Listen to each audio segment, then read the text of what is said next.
I see that IOTA's mission has 3 points, or could be arranged in 3 points. 1, to increase communication between theologians of different churches. The tensions and problems between different Orthodox churches are not only rational, but also irrational, in the sense that there is not enough communication in between local councils and in between the churches. Theologians can bridge this space and fill in the gaps. Second thing is to facilitate meetings between different theological institutions with an Eastern Christian orientation.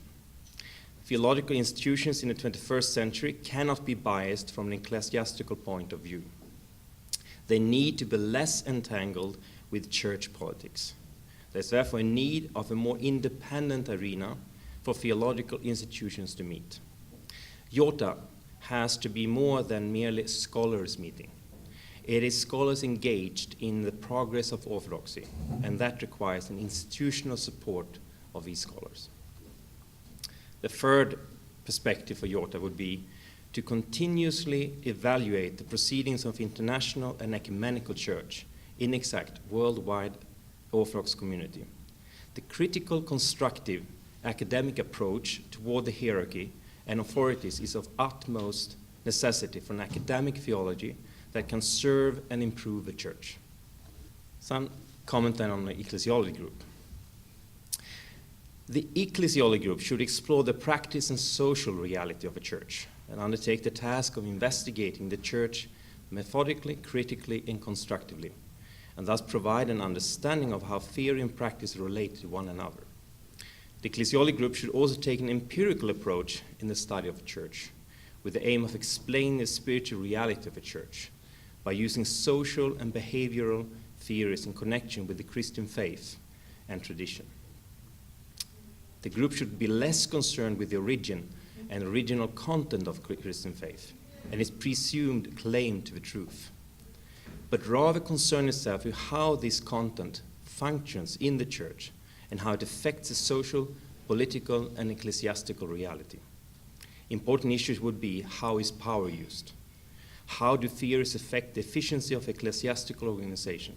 How do liturgical theologies affect the people of God?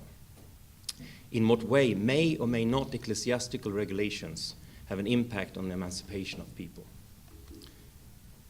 The ecclesiology group within IOTA should therefore aim at enhancing the transformative power of a church in post-totalitarian societies.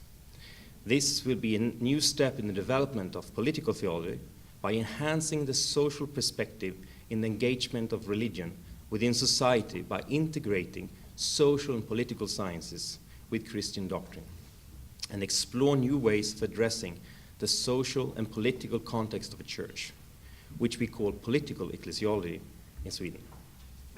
This is a new area of research which synthesizes ecclesiology, sociology, and political science. Political ecclesiology is not a call for new ideologies or a renewed doctrinal content of a church, but rather a study of how theological ideas can be realized through social practice and communication within church and society. It differs from political theology as it focuses more on the study of social and communicative practices of churches in the process of social transformation rather than ideology and doctrine, but reflects on what kind of impact the ideology and doctrine has on church and society.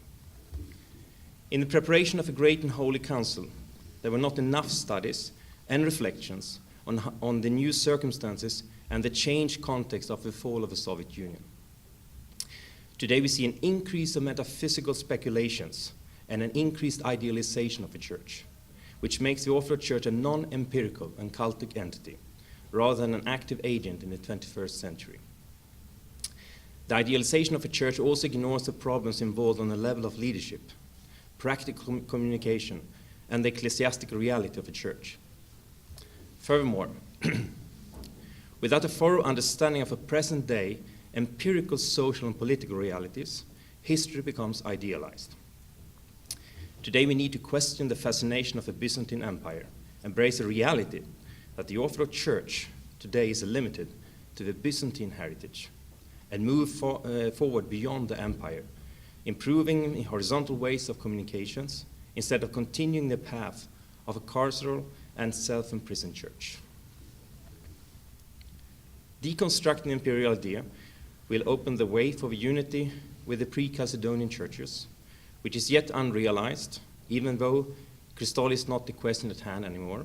A deconstructed empire will make the church able to address the surrounding context in a new way, find new ways of unity, and embrace the future of the church, instead of a future that is alien to the church. To conclude my mission statement, we will take a critical view on the relation between theory and practice in the church, with the aim of improving the church, or put differently, enhancing the realization of the church, which will further the process of a great and holy council.